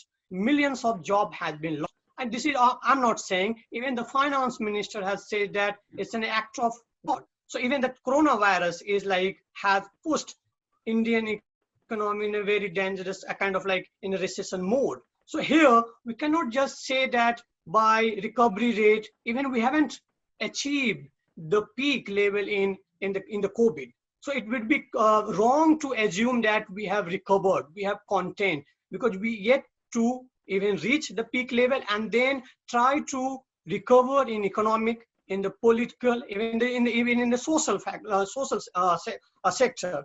Like when we talk about the laborers who has moved or back to their home, they are yet to return. Even they are like, even they are at a home, they don't have any sustainable job or even the kind of like food or like income to sensitive manner, rather than trying to say that we have recovered only by containing the case.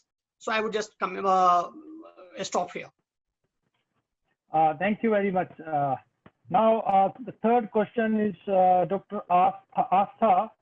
Astha is the question: how do you look at this prospects that do USA and India have that wherewithal and a material capacity to counter China in Indo-Pacific, Asia-Pacific region?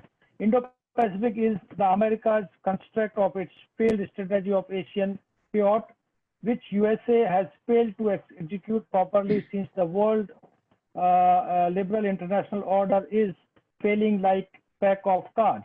Even China has come up with the new Quad formation in the India's immediate neighbors, that is Pakistan, Nepal, Afghanistan, and Sri Lanka. So, what are India's strategic choice to deal with these alarming issues?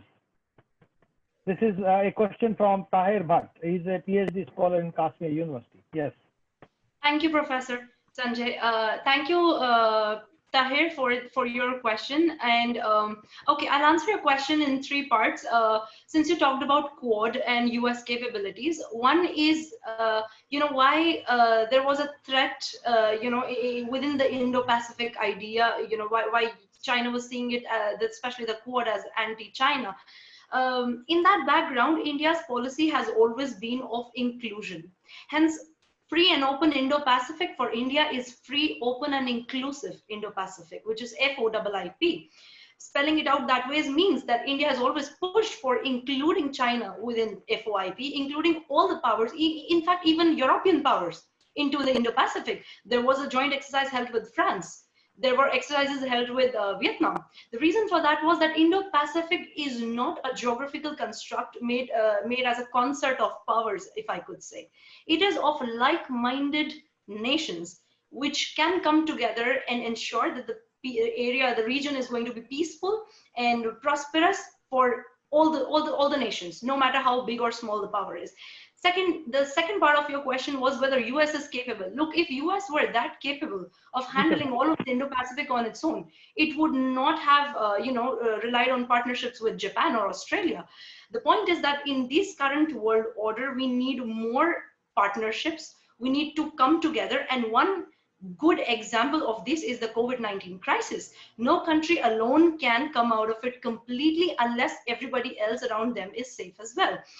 Given that, in that backdrop, it's extremely essential for nations like, let's say, like China or Pakistan, who might feel certain kind of threat from India, trying to be closer to the US, to understand that there is one aspect of national security. However, right now we are dealing with a global pandemic, which means a global health security, right?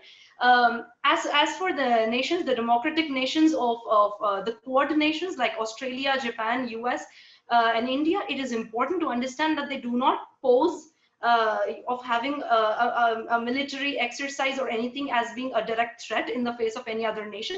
It is more about cooperation. The third aspect of your question, I'll just quickly address it in one sentence. The point of all these military exercises is not to pose a threat to any big power or a medium power or a small nation. It is to engage in interoperability, to engage in possibilities of engaging in humanitarian aid related operations in the future, such as what happened. So you must know that Quad initially was born out of an exercise to help tsunami in 2004. Hence, given at it not from that realistic lens, given at it from the reality that we are facing today, international cooperation has, as has already been elaborated and stressed upon by Ambassador Anil, by Dr. Priya, Dr. Rajiv, Ranjan, and everyone else, it is extremely important that nations look at it more of a cooperative mechanism rather than being an anti, to their power in any which way or hegemony. Thank you very much. Thank you. Thank you. Now, the next question is basically it is not addressed to a specific speaker. So I will ask anyone wants to respond for this. The question is, how power is decaying in the post-COVID world? Since we are on the onset of a very fragile world order where states have grown more dogmatic and belligerent, like China, Russia, Turkey, Israel, India, Korea. Power distribution is uneven in the changing global configurations of the world politics. Will this uneven power distributions and belligerence of states lead to an entropy of the world politics and would unfold negative energy in the international politics? This is again a question from Tahir Bhatt, a scholar from Kashmir University. Yes. Ambassador, would you like anyone? Ambassador, I would ask Professor Khadga also for responding for this. Thank you, Professor Sanjay. Before I touch upon these points, I would like to clear a couple of other stuff. Like when I was speaking, probably I could not convey clearly that Professor Sanjay has understood something other way around. Like when I was talking about India is shifting from non-aligned to multi-aligned, not multinational, multilateral. Multi-aligned means issue-based like alliance with China, in Russia, and then United States of America at a time, like multi-aligned, unlike multilateral. That I just wanted to make clear. Next point, Tahir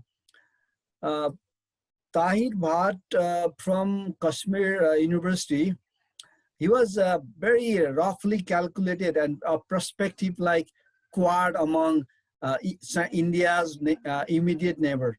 I very honestly, gently, and humbly request Tahirji, please do not misunderstand. Nepal will never ever will join in any Quad-like military alliances. Please do not drag us to Pakistan, Afghanistan. They do have their own maybe past and maybe their own strategic calculation. For us, our survival strategy as well. We will never ever join any. I think you might have attended our foreign minister's deliberation a while ago in the morning, and any documents so far you can find in our worldest foreign ministry in South Asia as a Munshi Khana, some 1,000 years old. Any documents, and from now on as well, Nepal will not.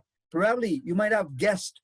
Couple of weeks ago, our foreign minister attended webinars like this webinar, and where Afghan and Pakistani foreign minister also were there. But that doesn't like try to. There should be such kind of webinar every month, even between India and Nepal as well. So we will always respect our valued relationship, unlike undermining our very century-long relationship. So that please do not misunderstand. Being an academic, I don't represent government, but being an academic as well, no Nepali, even very common man, cannot presume that we will be the part of course, India is an aspiring power You can be, you are free to do a member of Quad, IPS, whatever. You can be a NATO member as well. That's your choice. But for us, we don't. We won't. Never ever. So that Afghan and Pakistan, sometime, you know, that I also had similar, in a couple of weeks ago, I had a chance to discuss with an Indian friend, in IDSA friend, who is my good friend. So he was like blaming the, like Karachi has hashtag, something like that way. So please, please, my humble request, let you do not drag us to Afghan and Pakistan. They do have their own strategic interests, their own national interests. We are nowhere in between. So that's my standpoint. So officially, I just wanted to make clear. So far as the last very much. Queries by Professor Sanjay. Well, of course, post-COVID old scenario still unclear. These are all hypotheses. There are some reason behind, as my friend Rajiv, we are working in some point. In the meantime, we exchanges views in conferences in Shanghai, in Delhi, even in somewhere in Kerala also in 2015. So like Miss Chadha, so I was graduate from next to a university in Kyoto, so that I do know about that parts of the globe as well. Glad to hear you're studying Ritsumeikan. There are so many professors to whom I know. So what I'm trying to say is that all calculation or hypotheses are yet to be tested.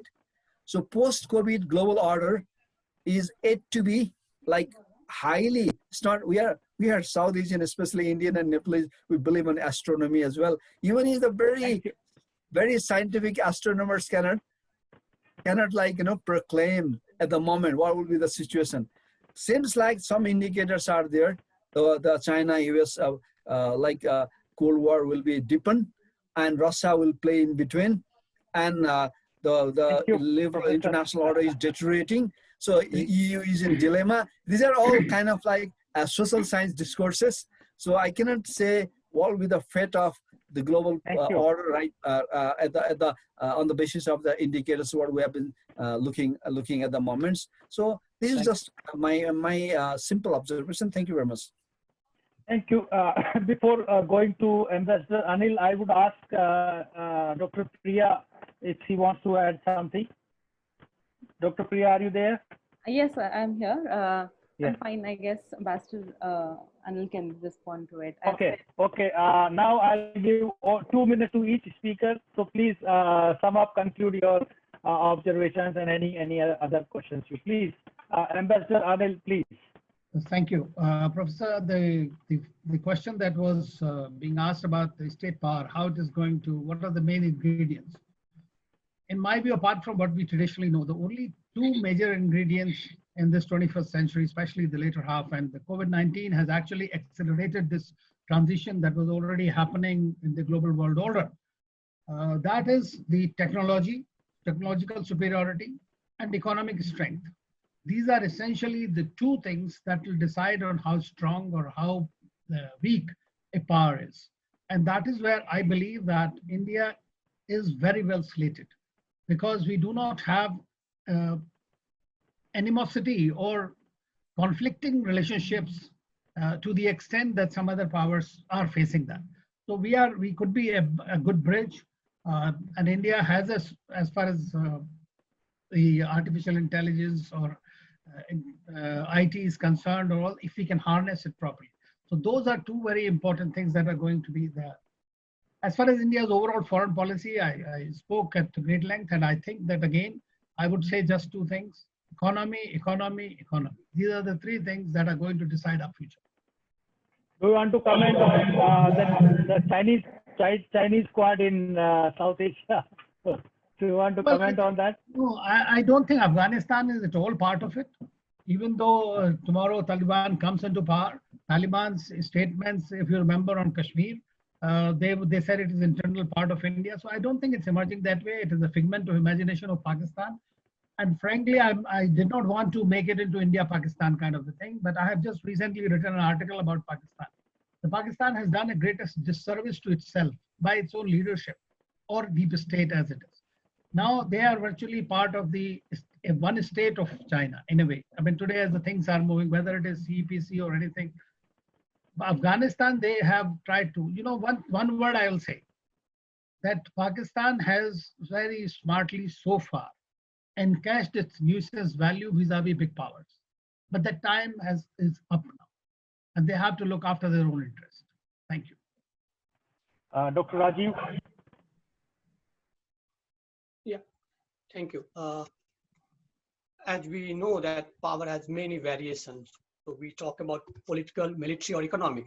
And Mr. Anil has already talked about the economic and political power. So let me, when we talk about the whole system, and the realist school of belief that this is a system where there is no hierarchy, unlike the national government. But if we see the whole system is hierarchical also, whether it's United Nations Security Council permanent membership, whether it's NSG membership. So this is hierarchical. So now when we talk about the power, then we have to read also Rise and Fall of Paul Kennedy book, when it talks about whether it's your economic might is helping your military power projection. And right now is Chinese economic rise is helping China to project. And at the same time, it's contracting the United States. So we see how US is withdrawing from Afghanistan. So we have to see. Now, when we talk about the power projection and decaying power in post-COVID world order, I think we have to also look what was in pre-COVID era. So when we talk about whether, like now coming to the India, we know about when we compare about the great power status of India in the world system, we have acquired at least all of them, except a kind of like political power, because we don't have a membership of United Nations Security Council. So we cannot leverage our position. Now, if you will look at how the Chinese have leveraged its position in United Nations Security Council. If you look at from 1973 to till date, 2017, it has not used its veto power more frequently. It is coming to 11 times, I guess. Or maybe now from 2018 to 2020, maybe twice, or in the case of Syria.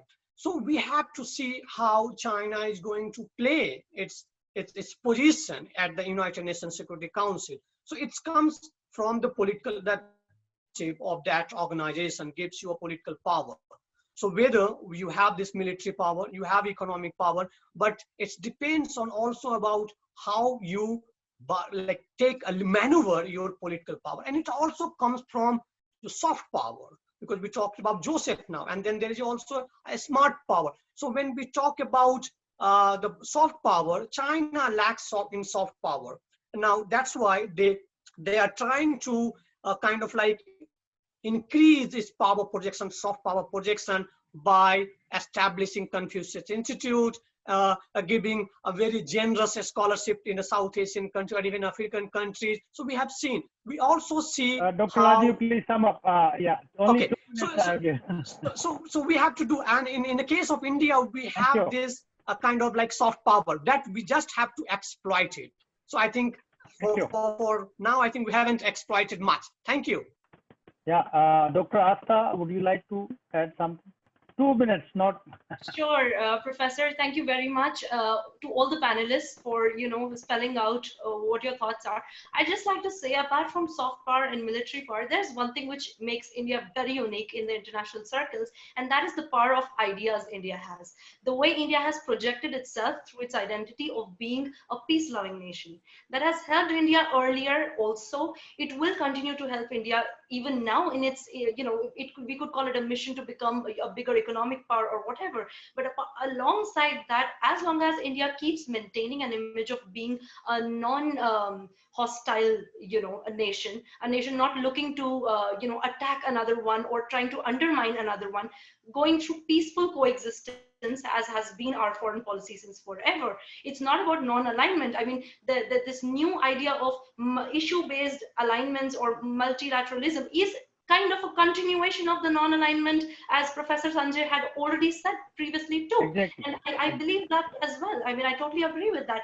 Hence, that is a power of India, which is why India is considered as one of the leaders, you know, whether be it in the circles of NAM or be it in the circle of Solar Alliance. So India has the power. It's not just about the aggressive power. I'm talking about the power of ideas and the ideals and norms. India is the biggest democracy, and those are our strengths. And as long as we can play well with those strategically in a nice way, in a holistic way, you know, we're helping all nations around us develop, maintaining good relations. I think there is nothing stopping a nation like India or nations within South Asia from progressing, if not together. Okay, thank you. I think any other panelists want to say something, or is it okay? Shall I take the floor? One second, sir. 1 second. Yes, please. I would also like to just... One second. Professor Sanjay and Ms. Astha, multi-aligned and multilateralism are different discourses.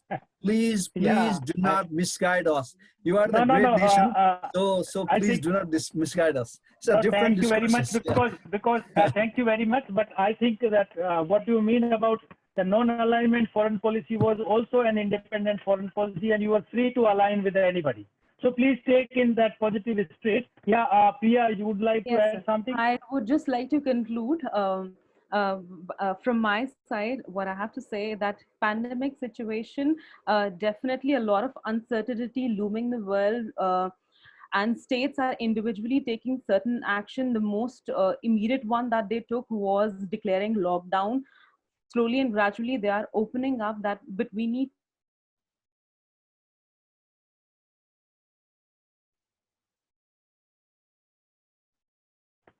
I think Priya's voice has she has lost. So are you hearing me? Others?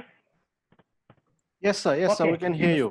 Perfect. Okay. Now it was wonderful presentations from all the parts and all the speakers from China, from Nepal, from India, from diplomatic community, from academic communities. Wonderful, very good contribution. I'm really happy to enrich myself by your presentations, and you have raised wonderful points in your presentations.